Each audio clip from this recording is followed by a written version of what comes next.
Listen closely, my friends.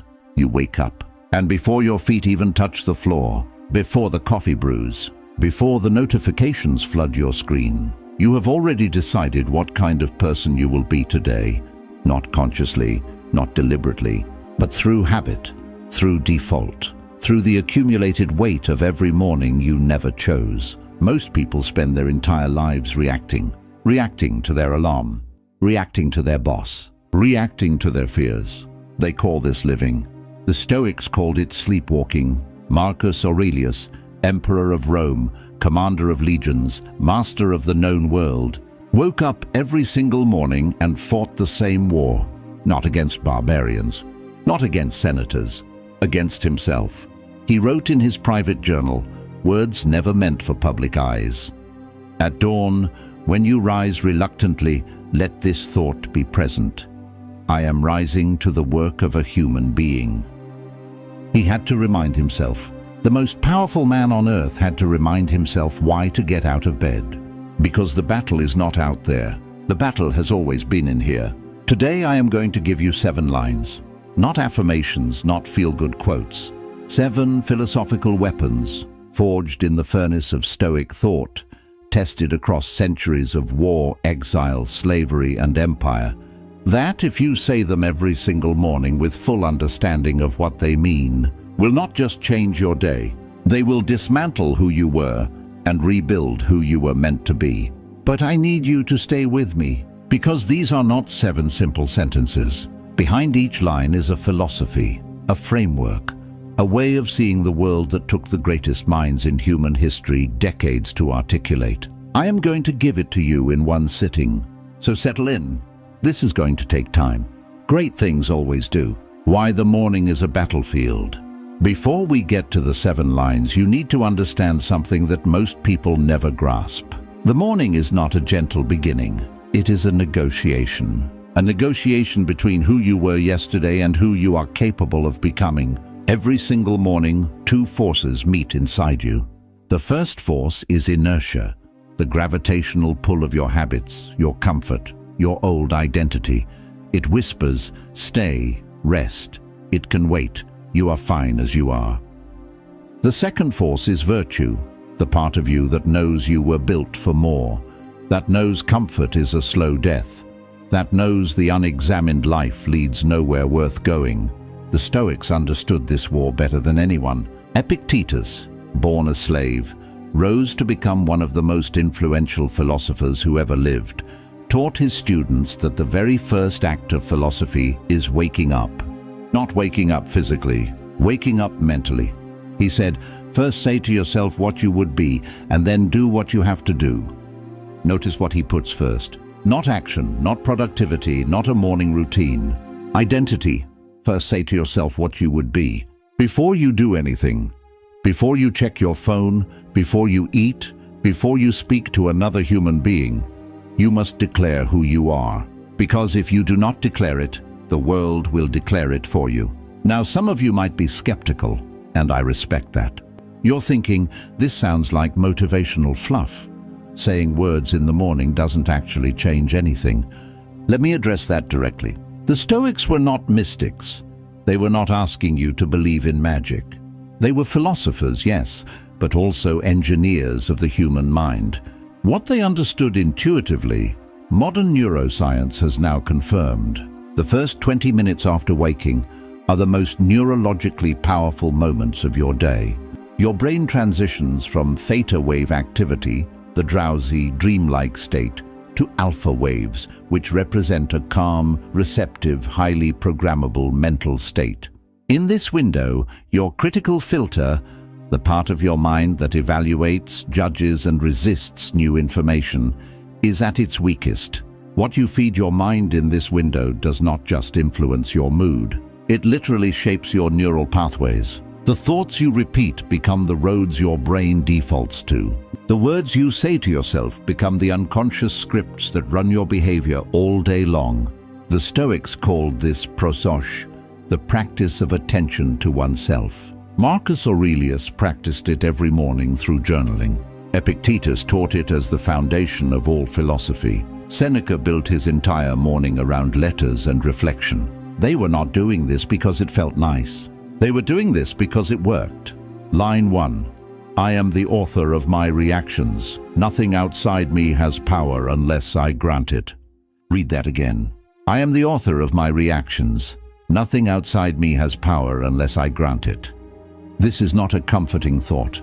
This is a radical claim about the nature of reality, because it means that every time you have felt hurt, every time you have felt angry, every time you have felt small or powerless or overwhelmed, that response was not done to you.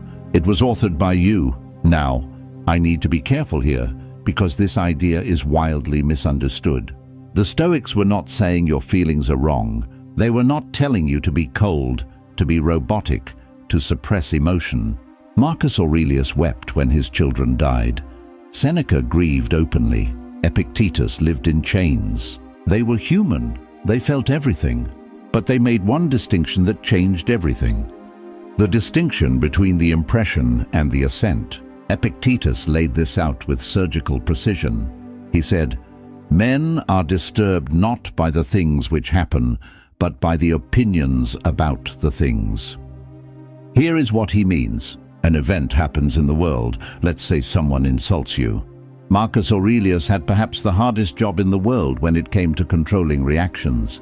He was emperor, surrounded by flatterers, schemers, betrayers, cowards dressed as advisors. He had generals who failed him, senators who plotted against him, even family members who disappointed him.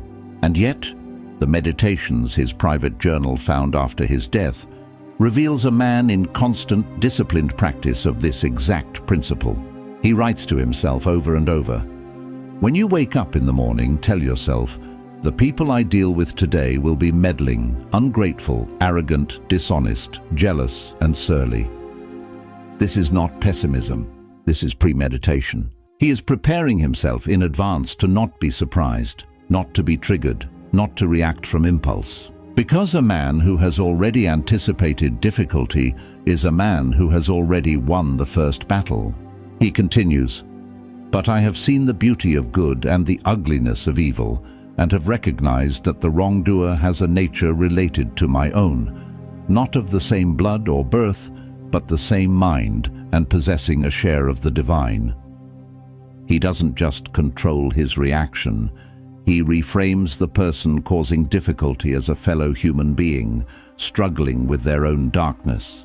This is the full practice, not suppression, transformation. When you say, "I am the author of my reactions. Nothing outside me has power unless I grant it," do not say it quickly. Do not say it like a checkbox. Sit with it for 60 seconds. Think of the specific person or situation in your life right now that triggers you most. Your difficult colleague, your frustrating relationship, your own self-doubt. Hold that image. Feel the familiar pull of reaction. And then say the line again. You are the author, not the victim of circumstance, the author. Authors decide what happens in the story. Line 2. I will guard my attention as my most finite resource. We talk about time as if it is our most valuable resource. And yes, time matters. But the Stoics understood something more subtle. You can have all the time in the world and still waste your life if you cannot control where your attention goes. Attention is prior to time, because a life is not measured in hours. It is measured in what those hours were spent on, specifically what you were thinking about during those hours. Seneca, perhaps the sharpest mind in the Stoic tradition, wrote one of the most devastating critiques of distraction ever put to paper. In his essay on the shortness of life, he writes, "It is not that we have so little time, but that we lose so much. Life is long enough, and it has been given in sufficiently generous measure to allow the accomplishment of the very greatest things, if the whole of it is well invested."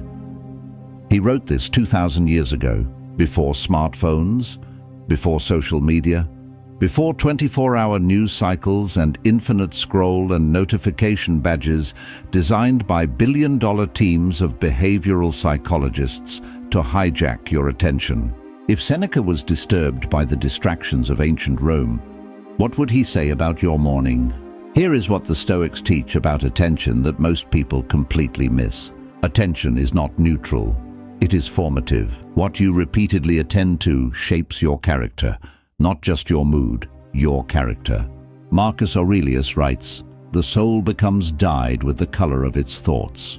Read that again slowly. The soul becomes dyed with the color of its thoughts. He is not speaking metaphorically. He is making a philosophical claim. You become what you consistently think about. If you spend your mornings scrolling through outrage, your soul becomes dyed in anxiety. If you spend your mornings in gossip, your character absorbs pettiness. If you spend your mornings in shallow distraction, your capacity for depth atrophies. But if you spend your mornings in deliberate reflection, asking what matters, directing your mind toward virtue, your soul slowly absorbs those colors too. The Stoics had a specific word for the commanding faculty of the mind, the part that chooses where attention goes. They called it hegemonikon, the ruling part of the soul. This was not a mystical concept, it was a practical one. The hegemonikon is the part of you that can stand back from your impulses, your emotions, your habits, and make a sovereign choice about where to direct your mental energy. Epictetus taught that the entire project of philosophy is the cultivation and strengthening of this faculty. He writes, "Seek not that the things which happen should happen as you wish, but wish the things which happen to be as they are, and you will have a tranquil flow of life." But notice, before you can wish things as they are, you have to first notice how you are responding to them. You have to catch yourself. You have to be aware of where your attention has drifted. That requires a trained hegemonikon, and you train it every morning by choosing, deliberately and consciously, what you attend to first. I want to spend a moment being very direct with you about something. There is a war being waged on your attention. Every app on your phone, every notification, every algorithmically curated feed, every autoplay video. These are weapons in a war you did not consent to fighting. And the battlefield is your mind. The people building these systems understand something Seneca wrote 2,000 years ago. Captured attention is the most valuable thing in the world. They know that if they can steal the first 20 minutes of your day, the most neurologically fertile, programmable moments of your entire day, they have effectively decided what kind of person you will be. Not them consciously, not as some conspiracy, but structurally, systematically, through the invisible logic of algorithms designed to maximize engagement at the cost of your sovereignty. The Stoic answer to this is not Luddism. It is not throwing away your phone. The Stoic answer is the deliberate morning, a morning where your hegemonikon is activated before anyone else gets access to it, where you have guarded your attention the way a soldier guards the gate of a fortress. When you say, "I will guard my attention as my most finite resource," make it a declaration of war. Name specifically what will compete for your attention today. Name the apps, name the conversations, name the anxieties. And then, before you do anything else, spend 5 minutes directing your attention deliberately. A page of journaling, a moment of reflection, a single focused thought about what matters most today. Guard the gate before the siege begins. Line 3. I choose voluntary difficulty. I am not made for ease. I am made for excellence. This is the line most people will resist, because it asks something most morning routines never ask. Not just that you face the hard things when they come, but that you actively seek difficulty, voluntarily, before you have to. What is voluntary difficulty? The Stoics practiced something they called askesis, a Greek word that means training or discipline. It is the root of the word ascetic, and it involved deliberately choosing experiences that were harder, colder, more uncomfortable, more austere than they needed to be. Seneca describes this in a letter to his friend Lucilius. He would periodically live for several days on the coarsest, cheapest food, wear the roughest clothing, sleep without luxury. Not because he was poor, he was one of the wealthiest men in Rome, not as punishment, but as philosophical training. He writes, "Set aside a certain number of days, during which you shall be content with the scantiest and cheapest fare, with coarse and rough dress, saying to yourself the while, "Is this the condition that I feared? Is this the condition I feared?" He is rehearsing hardship, proving to himself repeatedly, voluntarily, preventively, that he can handle more than comfort has trained him to believe. Why comfort is a philosophical danger? Here is something the modern world has completely forgotten. Comfort, pursued as an end in itself, is a form of philosophical corruption. Not physical comfort necessarily, not rest or warmth or beauty, but comfort as a goal, as the measure of a life well lived. The Stoics would look at modern culture, the obsession with optimization for ease, with removing friction from every experience, with the endless pursuit of convenience, and they would be alarmed. Not because they were ascetics who hated pleasure, but because they understood something subtle and dangerous. The more you optimize for comfort, the more uncomfortable discomfort becomes. Every time you avoid a difficult conversation, difficult conversations become harder to have. Every time you quit when things get hard, quitting becomes your reflex. Every time you choose the easier path, the harder path feels more like a threat. Slowly, invisibly, comfort narrows your world until you are capable only of what is easy. And a person who is capable only of what is easy is a person who is at the mercy of the world. Because the world, as Marcus Aurelius knew intimately, is not built for your ease. There is a passage in the Meditations that I find extraordinarily moving. Marcus Aurelius is talking to himself. Remember, this was never meant to be published. And he catches himself wanting to stay in bed.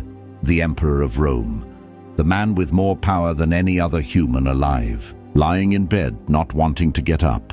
And he writes to himself, "Is it your profession to lounge in bed or to be in action? See how plants, sparrows, ants, spiders, bees, all perform their work and cooperate in order. Are you unwilling to do the work of a human being?" He calls himself out, directly, without mercy. Are you unwilling to do the work of a human being? He understood that the pull toward ease is not just laziness. It is a philosophical threat. It is the part of us that would rather sleep than become. And he fought it every morning, not because he was naturally disciplined, but because he had trained himself, through years of practice, to choose voluntary difficulty over comfort, not as punishment, but because he had discovered something the comfortable life can never reveal. The best version of yourself only exists beyond your comfort zone. Here is the Stoic claim at the heart of line 3. Human beings are not built for ease. We are built for arete, the Greek concept of excellence, of functioning at the highest level of your capacity. Arete is not a standard you meet once. It is not an achievement you unlock. It is a continuous act, a daily choice, an ongoing commitment to functioning as a fully realized human being rather than a comfortable but diminished one. The Stoics believed that humans occupy a unique place in the natural order. We are the only creatures capable of reasoning about our own purpose, of asking why we are here and whether we are living up to it. That capacity is a gift, but it is also a responsibility. To waste it in the pursuit of comfort, to live a soft, undirected, reactive life when you are capable of a hard, deliberate, excellent one. The Stoics would say this is not just a lifestyle choice, it is a failure of your nature. When you say, "I choose voluntary difficulty," I am not made for ease, I am made for excellence. Name one specific hard thing you have been avoiding, one difficult conversation, one discipline you have been postponing, one uncomfortable truth you have not yet faced, and commit to taking one step toward it today, not solving it, not finishing it. One step. Because every act of voluntary difficulty is a vote for the person you are capable of becoming. Line 4. This moment is enough. I release the past and refuse to fear the future. We have talked about control, about attention, about difficulty.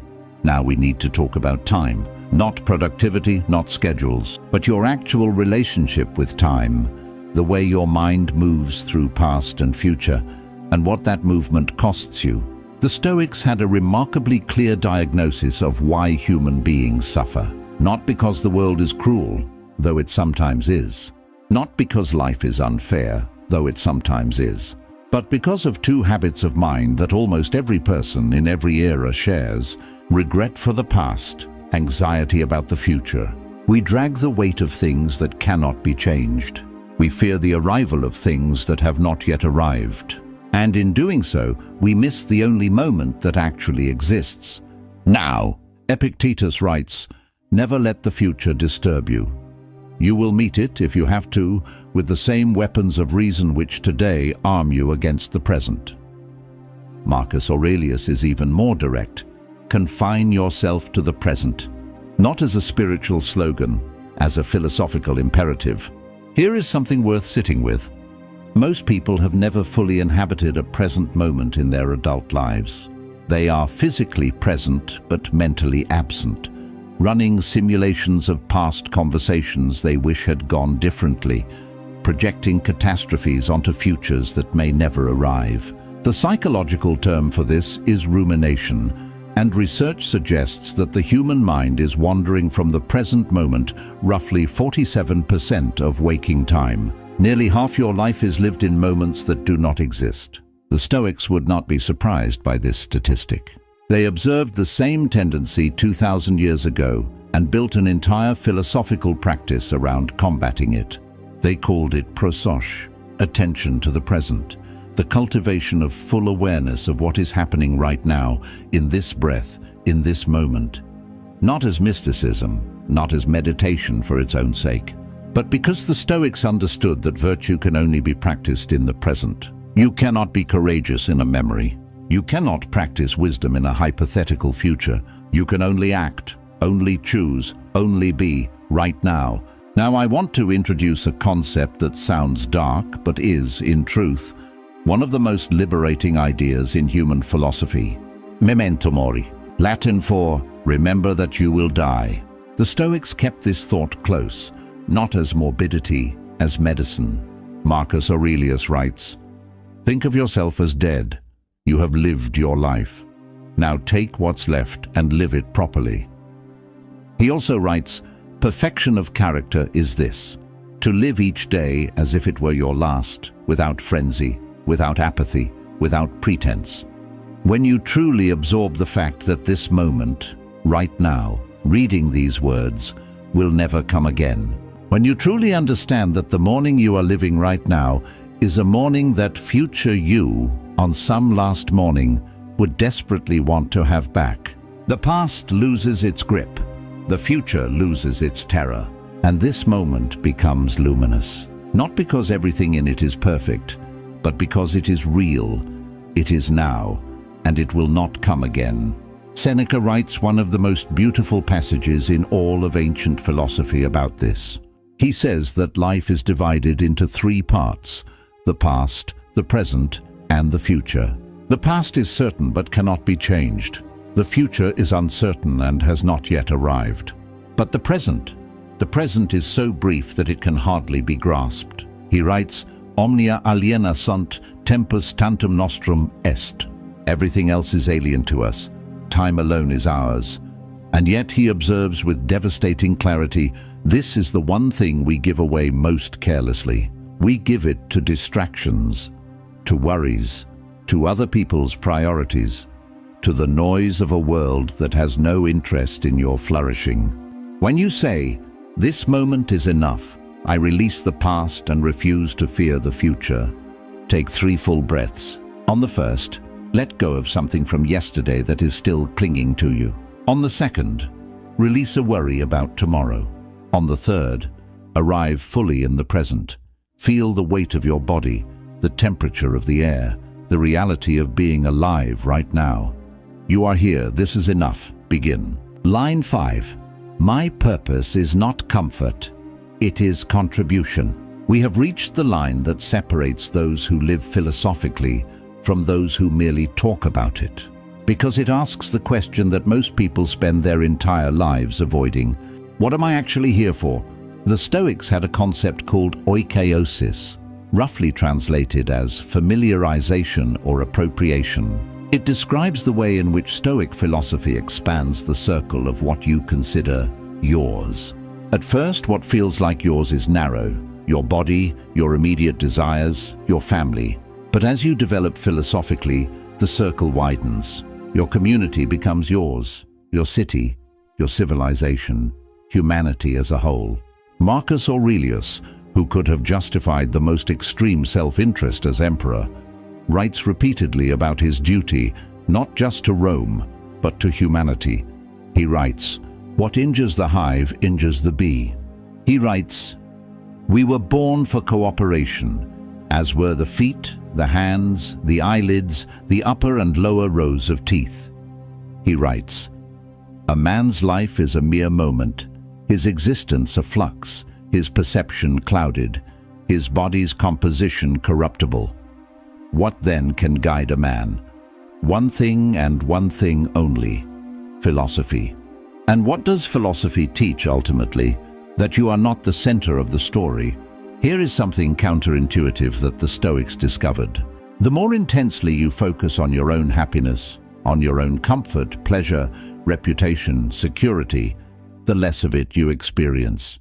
And the more you focus on contribution, on excellence, on doing your work well in service of something larger than yourself, the more contentment arrives, uninvited and unexpected. This is not a paradox. It follows logically from Stoic principles. Because the Stoics defined eudaimonia, often translated as happiness but better understood as flourishing, not as a feeling, not as an emotional state, but as a way of functioning. You flourish when you are functioning as a fully realized human being, using your reason, living by your values, contributing to the whole of which you are a part. Happiness is not something you find. It is something that happens as a byproduct of living virtuously. I want to tell you about Epictetus in more depth, because his life is one of the most powerful arguments for this line. He was born a slave, not a metaphorical slave, an actual slave, property of a man named Epaphroditus in Rome. His master, apparently to test him, or simply out of cruelty, once broke Epictetus's leg by twisting it. Epictetus said calmly, "You will break it." It broke. He said, "Did I not tell you that you would break it?" He was later freed and became one of the most influential teachers in the ancient world. He founded a school. Emperors sent their sons to study with him. Marcus Aurelius absorbed his ideas through his teacher Rusticus. Now consider, what would it mean for a man who began life as property, as a thing, not a person, to center his philosophy on comfort? It would be absurd, impossible, meaningless. Epictetus understood from the most brutal school imaginable that comfort is not in your control and therefore cannot be your purpose. What is in your control? What remains when everything external is stripped away? Your character, your choices, your contribution to the moment you are in. That is what Epictetus built his life on, and it produced a man so internally free that a Roman senator's son envied his peace of mind. When you say, "My purpose is not comfort, it is contribution," ask yourself one question: who am I serving today and how? Not in a grand world-changing sense, not necessarily. Maybe it's the colleague you'll encourage, the family member you'll be fully present for, the work you'll do with genuine care rather than just going through the motions. Find it, name it, orient toward it. Line 6. Everything I love is borrowed, I will hold it gently. This is the most difficult line, not because it is complicated, but because it touches the thing we most want to ignore: loss. The Stoics had a practice called premeditatio malorum, the premeditation of evils. The idea was simple and radical. Every morning, or regularly throughout your life, you deliberately contemplate losing the things you love. Your health, your wealth, your relationships, your life itself. This sounds morbid. In our culture, it sounds almost pathological. We are trained to avoid thinking about loss, to focus on the positive, to manifest, to affirm, to envision the best case. But the Stoics argued that this cultural reflex is precisely what makes us fragile. When you never contemplate losing something, you unconsciously begin to believe it is permanent. You begin to take it for granted, and you build your emotional architecture on the assumption of its continued presence. And then, when it is taken, as everything eventually is, you collapse. Not because the loss is inherently unbearable, but because you were never philosophically prepared for it. Marcus Aurelius had 13 children. Most of them died before him. He lost children to disease, to the brutal randomness of ancient medicine, to fates he could not control, even with the resources of the most powerful empire on earth. And yet, in his meditations, written during his military campaigns, as he dealt simultaneously with war, plague, political treachery, and personal grief, there is a remarkable quality of equanimity. Not coldness, not suppression, but a deeply lived acceptance of impermanence that he had cultivated deliberately over decades. He writes, "Loss is nothing else but change, and change is nature's delight." He writes, "Accept the things to which fate binds you, and love the people with whom fate brings you together, and do so with all your heart." Notice, love with all your heart. This is not detachment. This is not the Stoic cliché of cold, emotionless endurance. This is the courage to love fully, knowing that every love is held under the condition of loss. Epictetus gives one of the most powerful philosophical exercises ever articulated. He says, "When you kiss your child goodnight, whisper to yourself, 'Tomorrow you may die.' When you embrace your wife, tomorrow she may be gone. When you sit in your favorite chair, in your comfortable home, tomorrow this may be ash." This sounds terrifying, but Epictetus is not teaching you to live in fear. He is teaching you to live in gratitude so acute it borders on grief. Because the person who genuinely understands that their child could be gone tomorrow does not take the bedtime kiss for granted. They are fully present for it. They feel it completely. The awareness of impermanence is not the enemy of love. It is its deepest fuel. Many people recognize the concept of impermanence from Buddhist philosophy. And yes, the parallel is real. The Buddha taught anicca, impermanence, as one of the fundamental truths of existence. But the Stoics arrived at the same place through a different path. Through reason, through the observation of nature, through the careful examination of what endures and what does not. Both traditions reach the same conclusion. Suffering is amplified, not by loss itself, but by the gap between what we expected to be permanent and what actually is. Close that gap, not by loving less, but by loving with open hands, and you suffer less. Not because you feel less, but because you expected this. When you say, "Everything I love is borrowed," I will hold it gently. Think of 3 things you love that you have been taking for granted.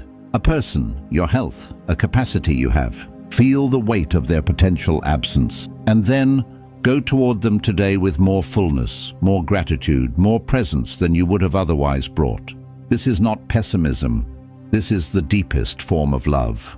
Line 7. I do not just accept my fate, I love it. We have arrived at the summit. Amor fati. 2 Latin words, the love of fate. Not the acceptance of fate, not the endurance of fate, the love of it. This is the most radical idea in Stoic philosophy, possibly the most radical idea in all of philosophy.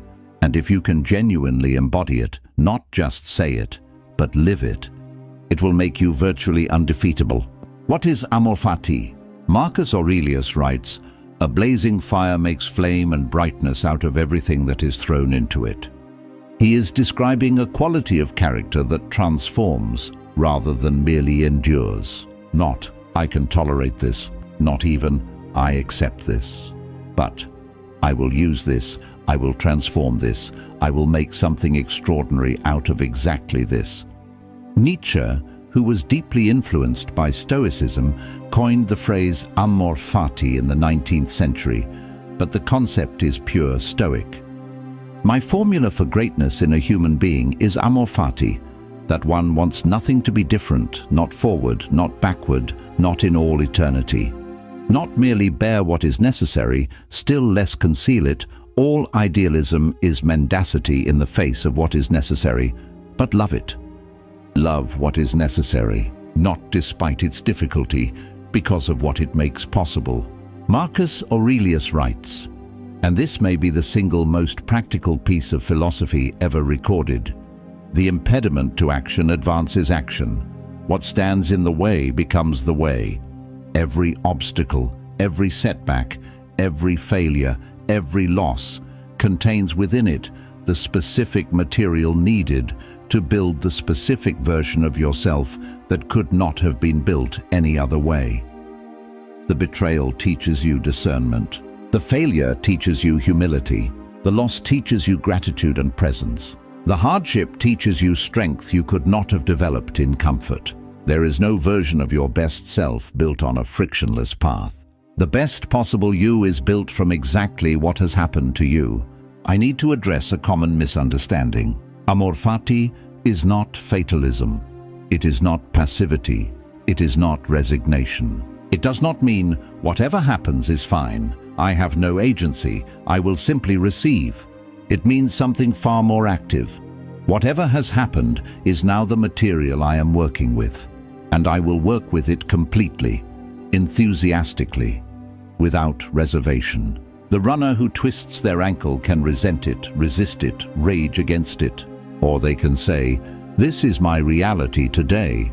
What is the finest thing I can build from this?" The Stoic chooses the second, not as a coping mechanism, as a philosophical commitment to wringing every drop of excellence from every circumstance, regardless of how that circumstance arrived. Return one final time to Epictetus. This man was a slave, and from that condition, which most of us would consider the absolute negation of everything worth loving, he built a philosophy of complete internal freedom. He did not hate his condition. He did not merely endure it. He used it to understand, more clearly than any free man could, what true freedom actually is. Freedom, Epictetus taught, is not the absence of chains. Freedom is the inner sovereignty that no chain can reach. Seek not that the things which happen should happen as you wish, but wish the things which happen to be as they are, and you will have a tranquil flow of life.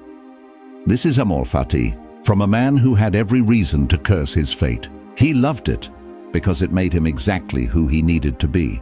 When you say, "I do not just accept my fate, I love it," think of the hardest thing in your life right now, the thing you most wish were different, and ask, what is this making me capable of? Not, why is this happening to me? But, what is this making me capable of? Find that answer. Love the transformation it requires. Here are your 7 lines together as a morning practice. Say each one deliberately, not quickly, not as a checklist. Take 30-60 seconds with each line. Think it, feel it, mean it. Line 1. I am the author of my reactions. Nothing outside me has power unless I grant it. Line 2. I will guard my attention as my most finite resource. Line 3. I choose voluntary difficulty. I am not made for ease, I am made for excellence. Line 4. This moment is enough. I release the past and refuse to fear the future. Line 5. My purpose is not comfort, it is contribution. Line 6. Everything I love is borrowed. I will hold it gently. Line 7. I do not just accept my fate, I love it. Let me tell you what happens when you actually do this. Not for a day, not for a week, but when you build these 7 lines into the architecture of your mornings, day after day, month after month, year after year, you begin to notice something strange. The things that used to devastate you stop devastating you. Not because the hard things stop happening, they don't, but because you have been training every single morning to respond rather than react, to direct rather than drift, to face difficulty not as a victim but as a practitioner. You begin to notice that the people who seem unshakable are not unshakable by nature. They are unshakable by practice. They have said words like these every morning until the words became beliefs, and the beliefs became instincts, and the instincts became character. Marcus Aurelius was not born calm. He trained himself through decades of daily practice to be the kind of man who could govern an empire, grieve his children, survive plague and war and betrayal, and still write in his private journal with the equanimity of a man at peace. You have power over your mind, not outside events. Realize this, and you will find strength. This is what the 7 lines are building every single morning. Not a mood, not a feeling, a character. Not who you were when you woke up today, who you are capable of becoming if you never stop choosing. One morning at a time, one line at a time, one deliberate, courageous, voluntary choice at a time. Marcus Aurelius, 2,000 years ago, in a tent on a military campaign, wrote one final instruction to himself. It applies to you, right now, this morning. Waste no more time arguing about what a good man should be. Be one. If these ideas have changed something in you today, even slightly, share this with someone who is fighting their own morning war. Because the best thing philosophy can do is not stay in one mind. It is meant to travel. As Seneca wrote, philosophy promises above all common sense, humanity, and fellowship. We are in this together. See you soon.